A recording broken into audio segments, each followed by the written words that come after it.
আসসালামু আলাইকুম বন্ধুরা, আজকে দেখাবো মুরগির মাংস কিভাবে রান্না করে। আমি কড়াইতে দিয়ে দিলাম তেল, তো আলু ভেজে নিলাম। কড়াইতে দিয়ে দিলাম আলুটাকে ভেজে নেব। তো আমি এটাকে প্রায় 5 মিনিটের মতো আলুটাকে তেলে ভাজবো। তো আমি এভাবে 5 মিনিটের মতো এটা কালার হয়ে আসলে, একটু বাদামি রঙের কালার হয়ে আসলে আমি এটা উঠিয়ে নিলাম আলুটা। তো আমি কড়াইতে দিয়ে দিলাম দারচিনি, দিয়ে দিলাম 4-5টা এলাচ, দিয়ে দিলাম 3টা তেজপাতা। তো আমি দিয়ে দিলাম রসুন, দিয়ে দিলাম পেঁয়াজ। পেঁয়াজ দিয়ে আমি এটাকে 1 থেকে 2 মিনিট এটাকে আমি ভেজে নিব। 1-2 মিনিটের মতো এটা আমি ভেজে নিব এবং এটা বাদামি রঙের কালার হয়ে এসেছে। তো এর মধ্যে আমি দিয়ে দিলাম জিরা বাটা, দিয়ে দিলাম আদা বাটা, দিয়ে এটা আমি ভেজে নিলাম। দিয়ে দিলাম পানি, পানি দিয়ে এটাকে আমি কষিয়ে নিলাম। কষিয়ে নিয়ে এর ভিতরে আমি দিয়ে দিলাম 10-12টা কাঁচামরিচ, দিয়ে এটাকে একটা নাড়াচাড়া দিলাম। দিয়ে এর ভিতরে দিয়ে দিলাম 1 চামচ হলুদ, 1 চামচ হলুদ এবং 1 চামচ মরিচ, 1 চামচ লবণ, দিয়ে এটাকে আমি কষিয়ে নিব। 2-3 মিনিট ধরে এভাবে এটাকে আমি কষাবো। মাংসের ঝোলটা আর কি এভাবে আমি কষাবো, মশলা বানাবো। তো আমি দিয়ে দিলাম পানি, পানি দিয়ে এটাকে আরেকবার নাড়াচাড়া দিতেছি। তো আমি দিয়ে দিলাম দেশি মুরগির মাংস, এটাকে আমি মাংস দিয়ে দিলাম। দিয়ে এটাকে আমি নাড়াচাড়া করতেছি প্রায় 3 থেকে 4 মিনিট আমি নাড়াচাড়া করে ঢাকনা দিয়ে ঢেকে দিলাম কষানোর জন্য। তো আমি ঢাকনা দিয়ে ঢেকে দিলাম, ঢাকনাটাকে 5 মিনিট পরে তুললাম। দেখতেছি যে মাংসটা কষাইতেছি আর কি।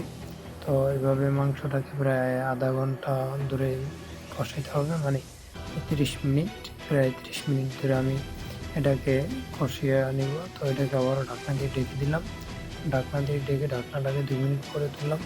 তুলে এটাকে আমি নাড়াচাড়া দিতেছি। তো আমি এটাকে নাড়াচাড়া দিতেছি, তো এভাবে আমি দিতেছি। তো যাতে নিচে না লেগে যায়, তো এভাবে আমি দেখতেছি যে এটা টেনে গেছে আর কি, প্রায় টেনে গেছে। তো আমি এটাকে ঢাকনা দিয়ে ঢেকে দিলাম যাতে সিদ্ধ হয়ে যায়। তো কষাইতে হবে, মাংসটাকে ভালোভাবে কষাইতে হবে। তো আমি মাংসটাকে নাড়াচাড়া দিতেছি, এই নাড়াচাড়া করতেছি। তো এটাকে পুরো পানিটাকে শুকিয়ে নিতে হবে। তো এটাকে আমি শুকিয়ে নেওয়ার জন্য নাড়াচাড়া দিতেছি আর আগুন দিতেছি। তো এর মধ্যে আমি দিয়ে দিলাম আবারও পানি কষানোর জন্য। আমি একবার কষাইছি, তো এটাকে আবারও কষাইলাম, কষিয়ে নিবে এই কারণে পানি দিলাম। দিয়ে ঢাকনা দিয়ে ঢেকে দিলাম, ঢাকনাটা 5 মিনিট পরে তুললাম। তুলে আমি এটাকে নাড়াচাড়া দিতেছি। তো আমি 2 মিনিট নাড়াচাড়া এটা দিলাম।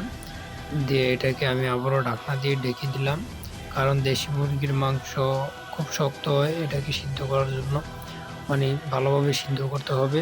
তো আমি এটাকে 2বার সিদ্ধ করা হয়ে গেছে, মানে কষানো হয়ে গিয়েছে। তো এইভাবে আপনারাও কষাবেন। তো আমি কষাইলাম 2বারের মতো, কষে এটাকে নাড়াচাড়া দিতেছি। তো এটা পুরো পানিটাকে শুকিয়ে নিতে হবে আর কি, মাংসটা কষিয়ে নিতে হবে। তো ভালোভাবে এটাকে আমি কষিয়ে নিলাম, নিয়ে এর ভিতরে দিয়ে দিলাম পরিমাণ মতো গরম পানি দিয়ে দিলাম। মাংস যে কারণে মাংসটা একটু শক্ত, দেশি মুরগির মাংস, এই কারণে পানিটা একটু বেশি দিলাম। তো আমি ঢাকনা দিয়ে এটাকে ঢেকে দিলাম। ঢাকনাটাকে আমি 10 মিনিট পরে তুললাম, তুলে একটা নাড়া দিলাম। নাড়া দিয়ে এটাকে আবারও ঢাকনা দিয়ে আমি ঢেকে দিলাম। তো ঢাকনাটাকে এবার আমি 15 মিনিট পরে তুললাম, তুলে একটা নাড়া দিলাম, নাড়া দিলাম যাতে না লেগে যায়। তো এভাবে আমি নাড়াচাড়া করতেছি, আপনারাও নাড়াচাড়া করবেন। তো করা হয়ে গিয়েছে, আমি এর মধ্যে দিয়ে দেব গোলা আলু। তো আমি দিয়ে দিলাম গোলা আলু, দিয়ে এটাকে একটা নাড়াচাড়া দিলাম। নাড়াচাড়া দিয়ে এটাকে আমি এবার ঢাকনা দিয়ে ঢেকে দিব। তো ঢাকনা দিয়ে ঢেকে দিলাম, ঢাকনাটাকে আমি 5 মিনিট পরে তুললাম। তুলে এটাকে আমি নাড়া দিলাম। তো নাড়া দিয়ে এটাকে আবারও ঢাকনা দিয়ে আমি ঢেকে দিলাম, ঢাকনা দিয়ে ঢেকে দিলাম। দিয়ে ঢাকনাটা আমি 6 মিনিট পরে তুললাম, দিয়ে একটা নাড়া দিলাম। দিয়ে এটাকে আমি আবারও ঢাকনা দিয়ে ঢেকে দিলাম, ঢাকনাটাকে এবার আমি 3 মিনিট পরে তুললাম।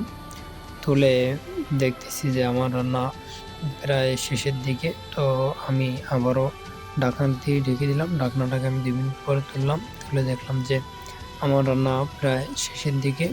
তো শেষ হয়ে গিয়েছে।